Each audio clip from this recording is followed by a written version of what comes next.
MA1 e learning में आप लोगों का स्वागत है। आज हम लोग फिजिक्स में एक टॉपिक ले रहे हैं, आवेशित संधारित्र की स्थितिज ऊर्जा क्या होती है, इसके बारे में हम लोग जान लेते हैं। जिसे कहा जा रहा है कि जैसे कोई हम आवेश ले लेते हैं, यदि हम संधारित्र आवेश यानी कोई यदि हम संधारित्र ले लें, क्योंकि हम संधारित्र की ही बात कर रहे हैं यहाँ पे। तो यदि संधारित्र आप जानते होंगे कि यहाँ पे दो आवेश होता है, प्लस क्यू तथा माइनस क्यू आवेश होता है ना। और इनको अगर किसी तार से जोड़ दिया जाए, इनको हम पृथ्वी से यदि जोड़ देते हैं तो ये आपका संधारित्र कहलाता है। कह रहे हैं कि यदि हम किसी संधारित्र को जब आवेशित करते हैं तो आवेशित करने में हमें कुछ कार्य करना पड़ता है। जब हम कार्य करते हैं तो वह जो हमारे द्वारा किया गया कार्य है वह संधारित्र द्वारा ऊर्जा के रूप में संचित हो जाता है। तो किस ऊर्जा के रूप में संचित होता है? तो स्थितिज ऊर्जा के रूप में संचित हो जाता है। ठीक है, तो इसी के इनका हम सूत्र का निगमन करेंगे। कैसे करेंगे देखिएगा। जैसे हमने आपसे क्या कहा, पहले एक लाइन तो आपकी ही हो जाएगी कि जब किसी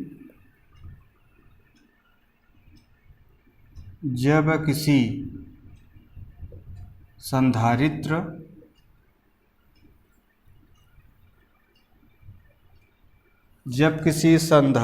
को आवेशित किया जाता है, संधारित्र को आवेशित किया जाता है, ठीक है। जब उसको हम आवेशित करेंगे तो क्या करेंगे? तो उसको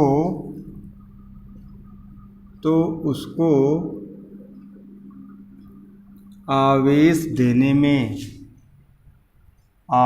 देने में कुछ कार्य करना पड़ता है, ठीक ना। कुछ कार्य करना पड़ता है, ठीक भाई। तो क्या हो जाएगा? जो संधारित्र में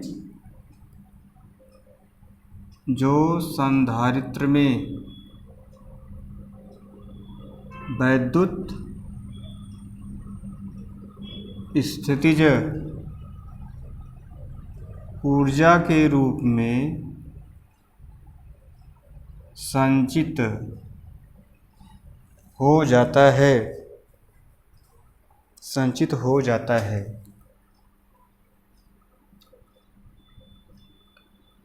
अब देखिएगा इनकी ऊर्जा को हम निकालने के लिए करेंगे क्या। मान लेते हैं कोई संधारित्र है, अभी बताया था। माना संधारित्र की धारिता क्या हो जाएगी भाई? संधारित्र की धारिता C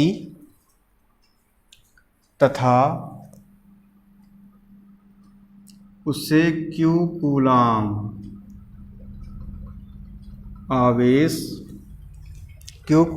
आवेश देने पर प्लेटों के बीच कितना विभवांतर है? V। विभवांतर आपका V वोल्ट स्थापित हो जाता है। तब जानते हैं हम लोग, तब क्या हो जाएगा? V बराबर Q/C, ठीक है ना। अब यहाँ पे Q/C और V के बीच हम लोग ग्राफ खींच लेते हैं ऐसे। चलिए मान लेते हैं ऐसे है आपका,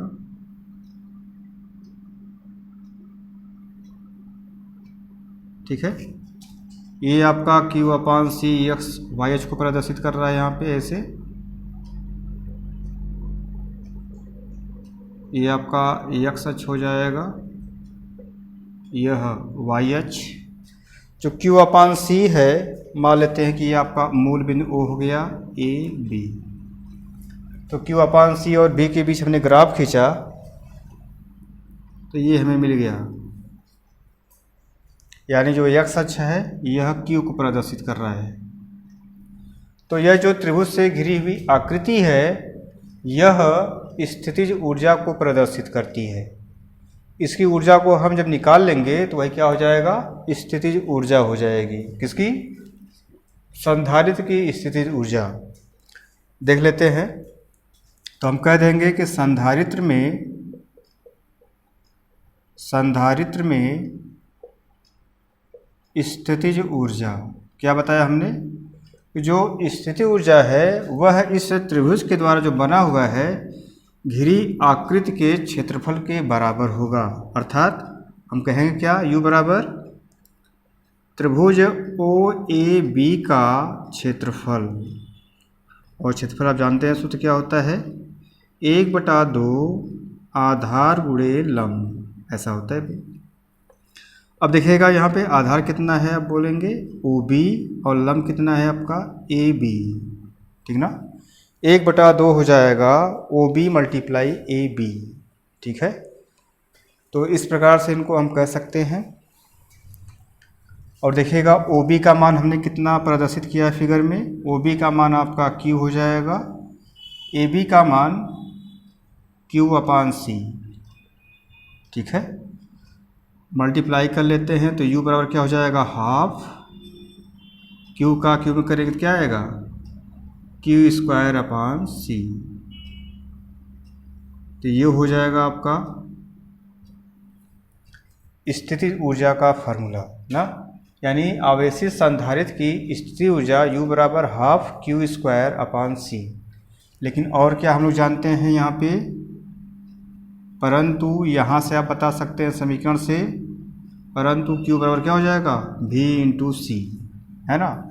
जब V/C हो जाएगा तो इसका मान उपरोक्त समीकरण में रख देंगे, तब क्या हो जाएगा आपका U बराबर 1/2 रख दीजिए V²C²/C ना।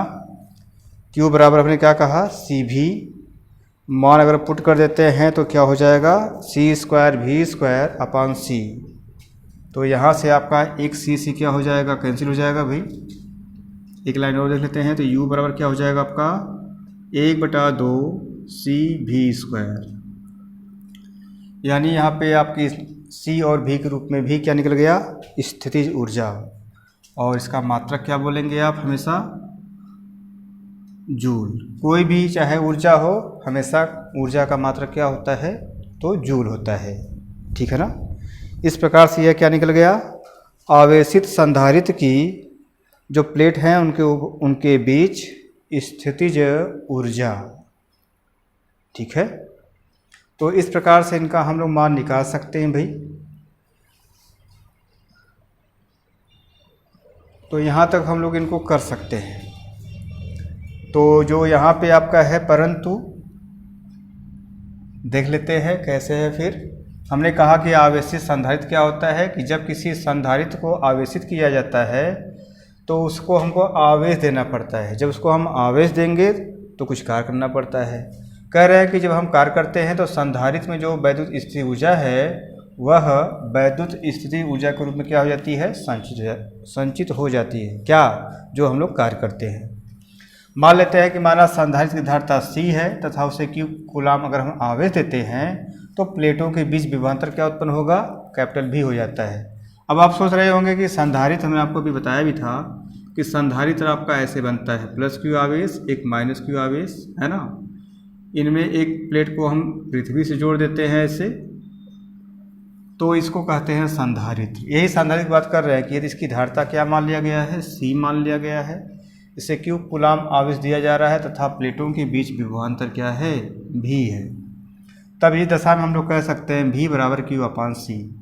हमने कहा कि Q/C और V के बीच हम ग्राफ खींच लेते हैं, आवेश और V के बीच। तो V और Q के बीच में ग्राफ खींचा तो ऐसा आपको त्रिभुज मिल गया। हमने क्या कहा कि इसके त्रिभुज के द्वारा घिरी हुई जो आकृति है वह संधारित्र की स्थितिज ऊर्जा को प्रदर्शित करती है। तो U बराबर क्या हो जाएगा, ट्रायंगल OAB का क्षेत्रफल। त्रिभुज OAB का क्षेत्रफल होता क्या है, 1/2 आधार गुणे लंब।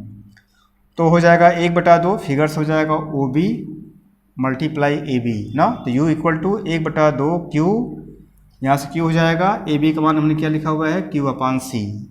मान पुट कर दिया तो मिल गया U बराबर हाफ Q²C ना। यहाँ पे देखिएगा परंतु Q बराबर क्या होता है, आपने लिखा है यहाँ से Q बराबर हो जाएगा V/C। तो इसमें जब आप मान रख देंगे यहाँ पे तो U इक्वल टू क्या हो जाएगा, हाफ ना यहाँ क्यू का मान उठा के रख देंगे तो हो जाएगा v² c², ठीक ना, अपान c, और c से c कट जाएगा। इसके बाद हमने ये लाइन लिखा हुआ ही है कि u बराबर हाफ cv², इसका मात्रक क्या हो जाएगा, जूल हो जाएगा। चाहे कोई भी ऊर्जा होती है उसका मात्रक क्या होता है, जूल होता है। तो आज हम लोग इस टॉपिक को समझे, आज यहीं तक करते हैं। धन्यवाद।